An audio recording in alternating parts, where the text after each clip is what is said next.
members with courtesy and consideration, not just some of the time, but consistently. In addition, they show understanding and the appropriate support of other teams to help get the job done.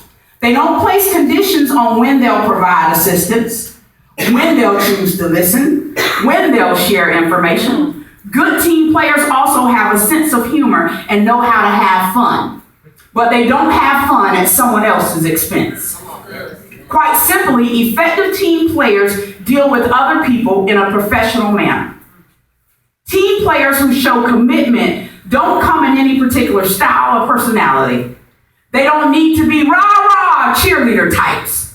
In fact, they may even be soft-spoken, but they aren't passive.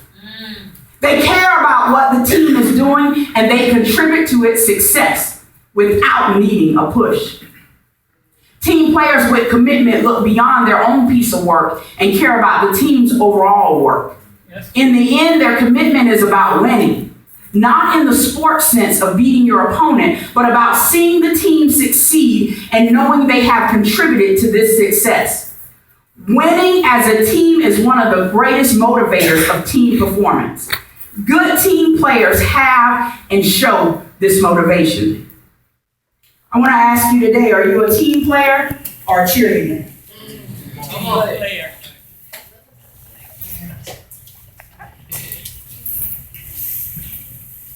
I want to encourage you because on yesterday when I was doing the mile, and there were people out there cheering me, but they were in the end, and I had to make it to the end. And I was running, and I was picking up speed, and I kept saying to myself, push, push, push. Sometimes your cheerleaders are gone. You got to be your own cheerleader. You got to stop depending on people to come and stand at the finish line for us and cheer us on. We got to have enough of us in us to want to succeed, to cheer our own selves on. You can do it. You got to talk to yourself. You know the song, sometimes you got to encourage yourself. How many of you know that in the wee hours when somebody won't answer the phone, your mate won't roll over because they're sleeping real good? Those are the times when you got to be your best friend. And so you got to cheer, because one thing about it, I ain't going to stop cheering for my own self. Now, I might get tired of them Jags losing, right? Over and over again. But I ain't going to get tired of me. Why? Because I love me. And I want you to love you enough that when you're in your deepest, darkest place, that you can be your cheerleader. Because sometimes we even forget that God is our biggest cheerleader. That He created us just the way we are. Your stubbornness, your controlledness, your bossiness. He created us. Your sensitivity, your willing and desire to give. God created it all. There is nothing about you that God doesn't know about. That's what I like about God, because I can go to Him with all of my mess. And I don't have to worry about anybody talking about it tomorrow or the next day. And He still gives me grace. He still gives me mercy. You want to know who to tell your deepest, darkest secret to? It ain't your best friend, it's Jesus. And if somebody else knows about it, you told them, or you got caught.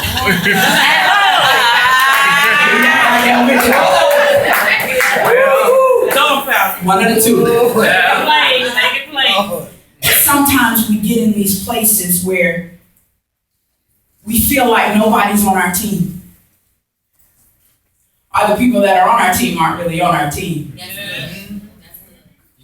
We got a big team, but not everybody's on the team. And sometimes we feel like that. Sometimes when we get home and we get alone, we think it's just us.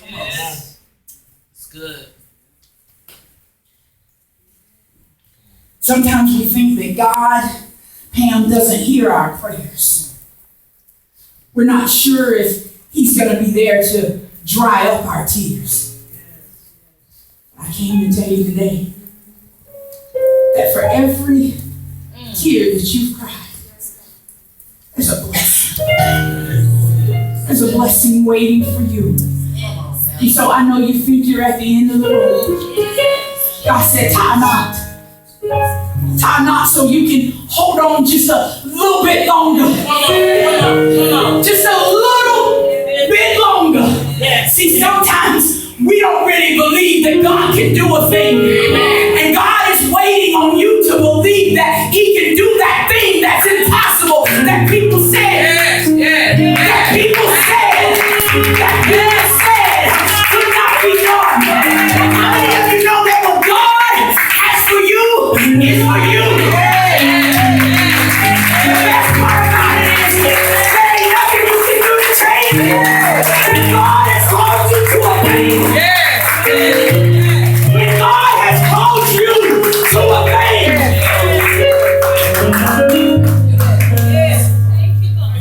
Thank you, Holy Ghost. There is nothing that you can do.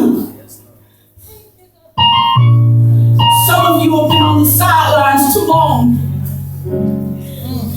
You're cheering, and God says, I need you to join the team. You telling people about Christ, but you ain't living for Christ. You telling people about His love, but you ain't loving nobody.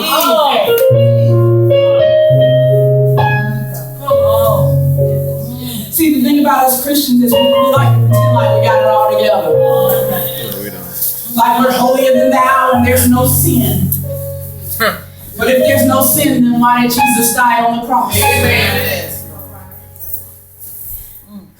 I want to challenge those that have been cheering.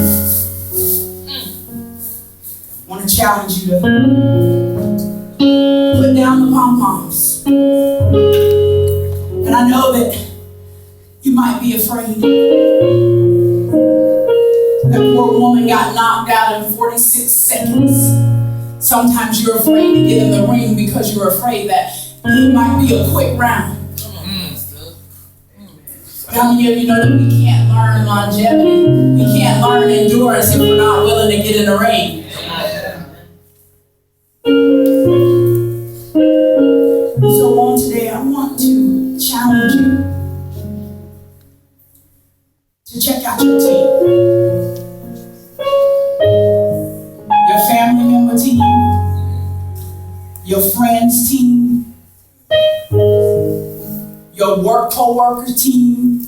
I mean, people at work, don't ever tell somebody at work you're applying for a promotion. Amen. Unless you're the person that you're applying with.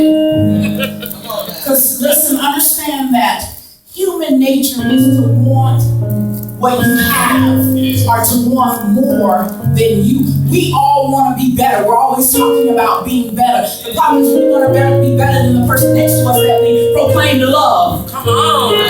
So we don't want to be better together. You follow me? We don't want to be better together. We here. We want to be here. And I'm rooting for you if I'm here. But the moment you step on the chair, mister. The moment you get here, I'm mad about it. Yeah. All the encouraging emails stopped. All the encouraging prayers stopped. All the encouraging calls stopped. Because I don't want to be equal with you. Why is that? Why don't we want to be? Come on. Why don't we want to enjoy the goodness together? Why don't we want to enjoy the goodness together? I came to tell you today that I want to enjoy the goodness together. I want to be blessed. I want you to be blessed. I want to go higher. I want you to go higher.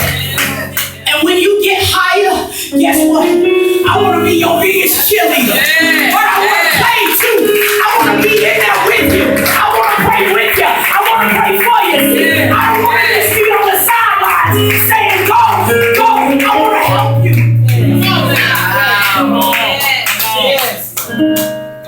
I want to get in the game. I want to get dirty. I want to sweat you.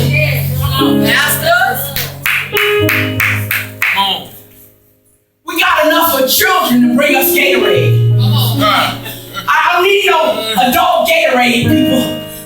I need somebody that's willing to get a little dirty and sweat a little bit. I gotta get out of this room, I'm sorry. Give me just a moment.